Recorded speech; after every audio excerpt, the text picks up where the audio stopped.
Hey Adventurers, today is going to be the wrap-up for the month of February 2022. Yeah, let's get right into it. I think you probably have more books than I do. Maybe. The first book on my list here is The Fellowship of the Ring by J.R.R. Tolkien.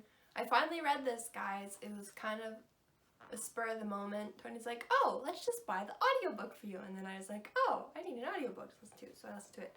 And I really enjoyed it. I think audiobook was the right choice for me personally because it kept the pacing going through the difficult, very Tolkien writing style sections that I probably otherwise would have gotten very dragged down by.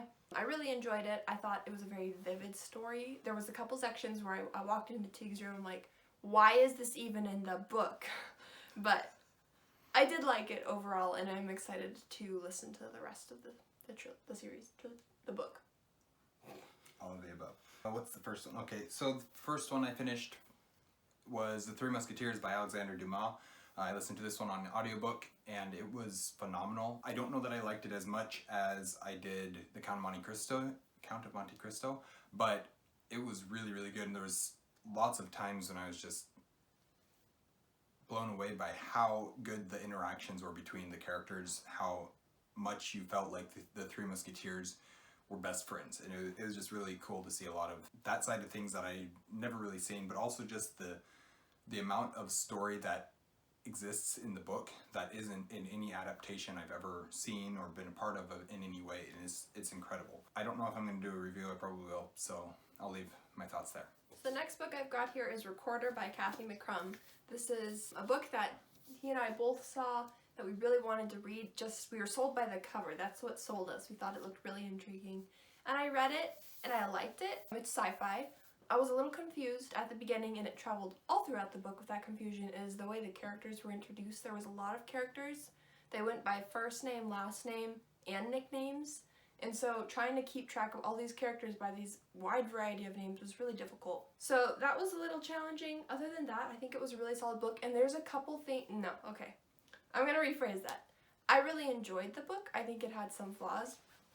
Just my words just came out of my mouth. The characters and the names, that was confusing. Then there was a couple sequences of events that I just didn't understand. I don't understand what the purpose was, and I know that there was one and they tried to explain it, but either I didn't grasp it, which is very possible, or it wasn't explained to the extent I wanted. And then I felt like I wasn't as immersed in the world, in the not necessarily the world, because it puts you in the setting, but you didn't understand what was going on in the world around well. There was one area that they really delved into, the consortium, that you definitely understood more of, but everything else, like, I didn't quite understand what the team was, what their purpose was, what they were under, like, what were they a team of? Yeah. There was some confusion in that area, and there's more books to the series, so more that might be explored more, but it definitely felt like there was a couple things that could have used a little bit more elaboration or explanation. And the next book that I read was also Recorder by Mccrum. Something that Kate failed to mention was that this is... Yes, we do have 2 copies. Is that this is her debut novel. Yeah. And I haven't read a ton of sci-fi, so maybe I don't know great sci-fi in that way, but I thought it was a really good story. It wasn't perfect, like Kate mentioned. There's quite a few things about it that are maybe not quite up to the same level as they could be or should be, but overall I was just really impressed with it and thought it was a fun story and some really cool aspects to it. I think I will do a review on this one. In fact, I know I will, because I want to support the author, but it'll be a while, so yeah. Anyways. So, last month I mentioned how I started Martian Chronicles by Ray Bradbury, and I decided to DNF it because I was frustrated with the lack of consistent characters, and I didn't see the point of the story. And so I DNF'd it, but then I got the audiobook. I had put a hold on it a while ago, and I got that from my library, my local library's app. So I was like, well, I'll just finish it on audiobook. I don't have anything better to listen to right now. So I finished it. My thoughts really remained the same. I only had a very small amount left of the book at that point, and my thoughts didn't change. The only thing that's different is I feel like the very last excerpt, the very, very ending of the last excerpt was supposed to tell something, supposed to show us something, but I don't know what. I mean, I know, it was saying, I don't know, is it spoilers if I say? I feel like it's not. it was saying that the humans, Earth people, had become the Martians. They were the Martians at that point. And it was like the transition of showing Martians now to what Martians were then. It would span a certain amount of time, which I don't know what, because that's really confusing on its own. But I didn't like it. I don't know. It wasn't enjoyable.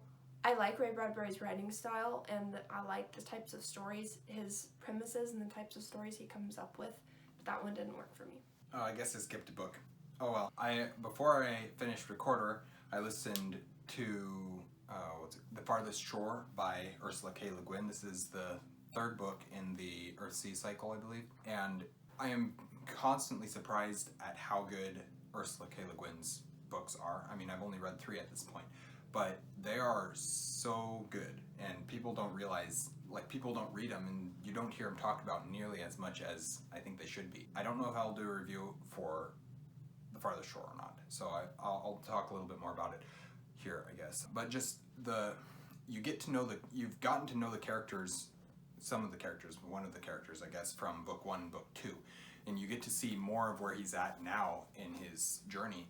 And I mean, there were time jumps, but the storyline is so interesting, and just the world building and the way that the world exists, and the fact that Earthsea is basically a bunch of islands, and it's so interesting and it's so well done, and the way that it's tied back to book 1 and how the choices made in book 1 influence all the way through to book 3 is so interesting and so well done. Plus, Le Guin's writing is absolutely beautiful, like almost on the same level as Tolkien's. Different, but that same quality, I guess. So yeah, I was very impressed with that one and really enjoyed it a lot. So the next book here I have is Brand of Light by Ronnie Kendig. There were some really interesting things about this book. It's called like a space opera. It's sci-fi. It really is the sci-fi fantasy, I guess, would probably be the best description of it. It takes place mostly in space, so that would explain that. I have some mixed feelings about it. Overall, this wasn't a book that I liked. It wasn't the book for me. The world was really well built, and that was amazing to see the different cultures that were brought up in this story. But overall, it just didn't work for me. And I know some people absolutely love this book, so I think it's kind of one of those where it's either you'll like it or you won't. I don't know. It just wasn't the one for me.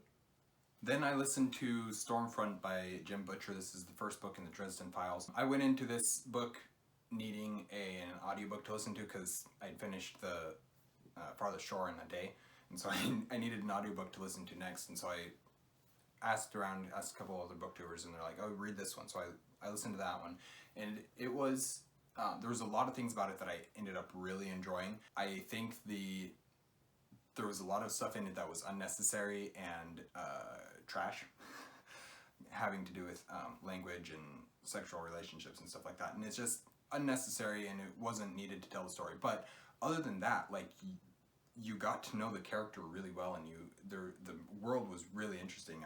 I found a lot of it to be really cool and really interesting, but it wasn't perfect, and it wasn't my favorite book I've ever read, and it wasn't my favorite book I read this month, but it was a lot better than I was expecting it to be. I guess I'll put it like that. So my next book here is Orphan Train by Christina Baker Klein. This was a historical fiction about the orphan train, so I was really excited to read it and learn more about that and what it was. And I was a little disappointed because it was, which I didn't realize this beforehand, is that it follows 2 different characters, one in modern times, or like 2011, and the one in the orphan train times, and it switches between their perspectives. I believe it's in third person, but it switches focus on who we're talking about, and it was showing the relation between them. But what I didn't realize going into this wasn't a historical fiction about history and someone's story in history as much as it was a historical fiction about, or as much as it was a fiction about finding family, which is fine. I just had the wrong expectation, and I didn't enjoy it super well, partly because I love being fully immersed in historical fiction. I feel like you learn so much, and jumping out of that timeline to go back to present world took me out of the story, and so I put the book down. Normally when I put a good book down that from historical fiction, you're kind of immersed and you're set back in awe and you just think about it, and it wasn't that. It was just like, there's another book off my list. I don't know. It just didn't work for me. I didn't love it. The main character was just a little bit frustrating too. So I think right here, before I give you my last book that I read in the month, I'm going to do a quick shout out to a smaller booktuber, smaller than us. We're not big, but smaller than us, who deserves some more support. And that is Bookends and Biscuits. She does a lot of sci-fi and fantasy and crime. I've enjoyed watching her channel. It's has a more laid back and a calm feel to it than a lot of the other ones. And I really appreciate that. And it's just fun to hear her thoughts on things. Go subscribe to her. And then the last book that I read this month was Open the Dark by Marie Tozzier. This is a poem collection, a poetry collection, and I'm planning on doing a review for this, and so I'll talk more about it then. But it's really just a poem about Marie Tozzier's life a little bit, and her lifestyle, her culture, and Alaska, really. And so it was really interesting and really fun for me to read, and just knowing the culture of Alaska, I could sit there and read it and be like, oh, I see what you're doing here. And it was fun to read, and it was very enjoyable. So that's the last book I finished in February. Okay, so my last book from February was The Arrival by Sean Tan. I don't even know what's in frame here. This big. Stick it in front of your face and you'll be good.